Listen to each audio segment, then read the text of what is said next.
और स्वामी जी मैं आपको नमस्ते करता हूँ। ये आर्य समाज की 150वीं एक उत्सव महोत्सव यहाँ जन सम्मेलन बन रहा है और इसमें भी व्यस्त समय में से आपने समय निकाला है। हम YouTube पर देखते रहते हैं, स्वामी जी आप बहुत व्यस्त रहते हैं और आपके जो विचार हैं वो YouTube के माध्यम से देश नहीं विदेश तक एक विचार पहुंच रहे हैं महर्षि स्वामी दयानंद जी के। तो आज आप इस आर्य महासम्मेलन में आपने समय दिया है। तो स्वामी जी एक जैसे कि आपका नाम आपकी पहचान की आपको जरूरत नहीं है, आपका नाम आपकी पहचान आपकी आवाज जन जन तक पहुंच रही है। स्वामी जी एक दो बातें हैं जो जनता आर्य समाज के लोग जानना चाहते हैं कि सबसे पहला प्रश्न तो ये होता है स्वामी जी कि एक विद्यार्थी काल से लेकर के फिर विद्यार्थी काल के बाद इंसान सोचता है कि मैं खूब पैसे कमाऊंगा, खूब उन्नति करूंगा, फ्लैट बंगले मकान बनाऊंगा, मेरी प्रसिद्धि होगी। पर सन्यासी बनने का जो प्रेरणा होती है, भाव होता है, ये बहुत कम लोगों में पाया जाता है। उस विलक्षण श्रेणी में ऋषि दयानंद की परंपरा की श्रेणी में स्वामी जी आपने कदम रखा और आपने स्वामी महर्षि दयानंद के नाम को भी आपने आगे बढ़ाया। स्वामी जी मैं जानना चाहता हूं, मैं ही नहीं यहाँ पर आए हुए हजारों लोग, पूरा भारतवर्ष नहीं देश विदेश के लोग जानना चाहते हैं कि सबसे पहले स्वामी जी आप क्या सोच करके आपने किस भाव के साथ आपने ये संन्यास लिया?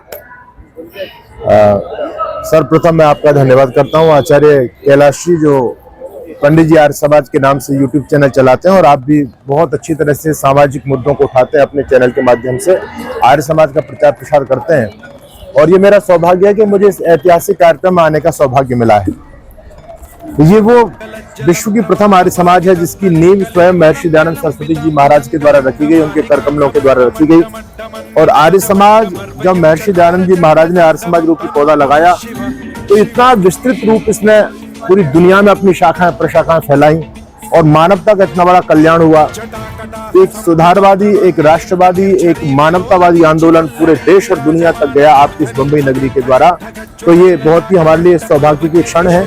तो मैं एक ऋषि दयानंद जी महाराज का एक छोटा सा मिशनरी प्रचारक हूँ और मैं अपने जीवन में जो कुछ भी उपलब्धियां, वैसे मेरे पास कुछ नहीं है, लेकिन आप लोग जो सम्मान देते हैं इसका सारा का सारा श्रेय योग प्रवर्तक मेरे पूज्य गुरुदेव महर्षि दयानंद सरस्वती को जाता है। अगर वो महामानव इस धरती पर नहीं आते तो कैलाश जी ना मैं आप हो, ना यहाँ पर मैं होता, ना यहाँ आप होते, ना यहाँ हमारे भाई बंधु होते।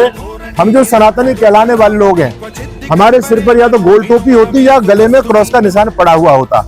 आज जो धरती पर जहां कहीं भी हिंदू बचा हुआ है इसका सीधा सीधा श्रेय केवल और केवल महर्षि दयानंद और आर्य समाज को जाता है। तो उस ऋषि का हम बहुत ऋणी हैं, उस ऋषि के कृपा से जीवन चल रहा है।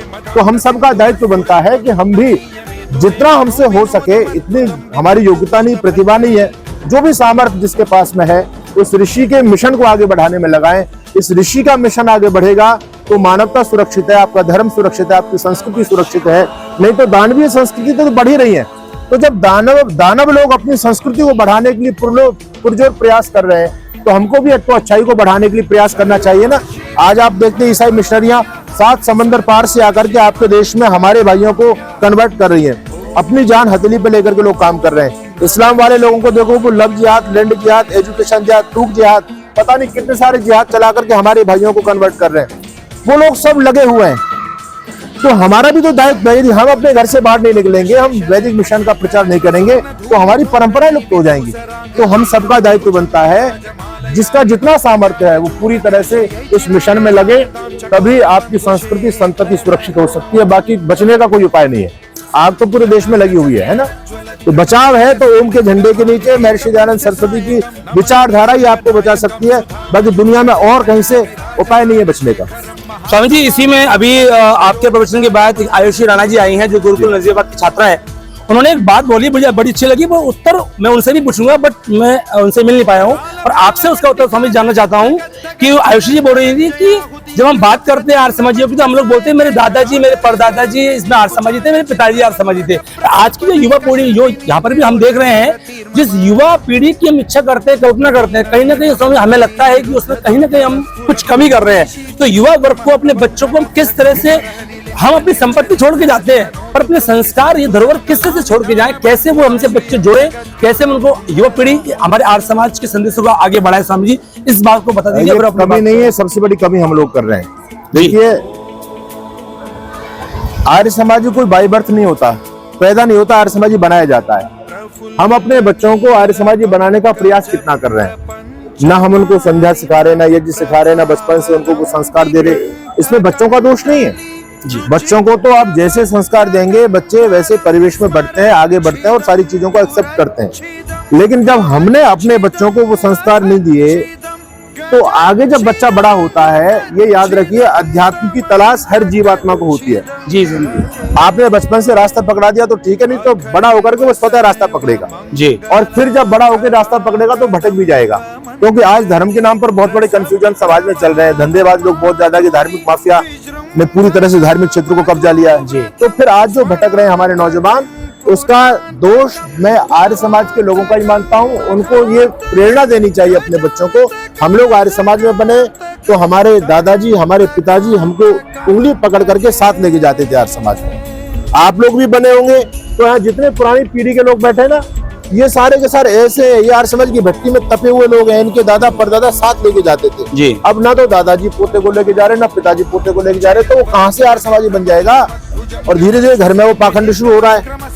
तो ये बहुत ज्यादा जरूरी है। जैसे हम अपने बच्चों को लिए पैतृक संपत्ति देते हैं, जमीन जायदाद, कोठी, गाड़ी, घोड़े, मकान, ये सारी चीज देते हैं, इसके साथ वैचारिक संपत्ति जो आपकी भौतिक संपत्ति से बहुत बड़ी मूल्यवान संपत्ति है ना, उस पर हमारा कोई ध्यान नहीं है। यानी समझने वाली बात है, हमने अपने बच्चे को मकान दी, कोठी दी, गाड़ी दी, पैसा दिया, बैंक बैलेंस दिया, लेकिन उसके जीवन यापन के लिए जो सबसे बड़ी निधि थी वो था विचार। विचार हमने नहीं दिया, हमारे बच्चों को विचार दूसरे लोग दे रहे हैं जी। यानी ये सारी चीज जीवन यापन की हम दे रहे हैं, लेकिन सबसे बड़ी चीज जो विचार है उसको हम नहीं दे पा रहे, वो दूसरे लोग टीवी के माध्यम से, मोबाइल के माध्यम से वो दे रहे हैं। तो उस पर विचारों पर काम करना चाहिए।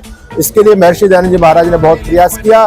ऋषि दयानंद कहते हैं विद्वान नहीं हो सकते सभी, लेकिन धार्मिक हो सकते हैं। तो बच्चों को धार्मिक बनाने का प्रयास और पुरुषार्थ हमको अनवरत रूप से करना चाहिए। बहुत सुंदर। स्वामी जी, एक लास्ट में अंतिम सवाल जो यहाँ पर आए हुए हर अर्जन चाहता है, इस कार्यक्रम में आकर के आपको कैसा लगा और इस कार्यक्रम के लिए आगे के लिए आप हमको कैसे आशीर्वाद देंगे, क्या? देखिए, ये कार्यक्रम बहुत दिव्य और भव्य और ऐतिहासिक कार्यक्रम है और इसमें मुझे ही नहीं, जो भी लोग आए बड़ी आस्था के साथ आए, देश के कोने कोने से, विदेशों से लोग यहाँ पर आए। जी सर। एक श्रद्धा कि ऋषि दयानंद जी महाराज ने आज से 150 साल पहले एक क्या कल्पना लेकर के इस नगर में वो आए होंगे और कैसे उन्होंने मतलब एक लगभग शायद 83 या 87 लोग थे जो प्रथम आर्य समाज गठित की गई थी। उसमें हमारे क्रांतिकारियों के गुरु श्याम जी कृष्ण वर्मा जी भी थे, बहुत बड़े क्रांतिकारी सामाजिक सुधारक लोग थे, उसमें ऋषि दयानंद जी भी अपना नाम लिखते हैं। तो एक बहुत बड़ी योजना उनके दिमाग में थी और फिर यहाँ से शाखाएं प्रशाखाएं फैली पूरे देश और दुनिया में। तो लोग उस दृश्य को अपनी आंखों में लेकर के आए, उसकी अनुभूति लोग कर रहे हैं यहाँ पर आकर के। तो इसके लिए हमारे पास कोई शब्द नहीं है कि अपनी प्रसन्नता को, खुशी को हम किन शब्दों में बयां करें। वास्तव में एक अद्भुत आनंद है ये। और लोग 24 घंटे की यात्रा करके, 36 घंटे की यात्रा करके आए, लेकिन फिर भी वो सीधा आकर के कार्यक्रम अटेंड कर रहे हैं। उनको थकान नहीं है, एक जुनून है उनके अंदर, है ना। तो ये जुनून हर एक आर्य के दिल में होना चाहिए, तभी हमारी संस्कृति बचेगी। बहुत अच्छा। और कोई बात? बस स्वामी जी, सवाल तो बहुत सारे हैं, बहुत लोगों के हैं, पर यहाँ पर आया हुआ हुजूम कहीं ना कहीं आप हमारे सेलिब्रिटी भी हैं स्वामी जी, है ना।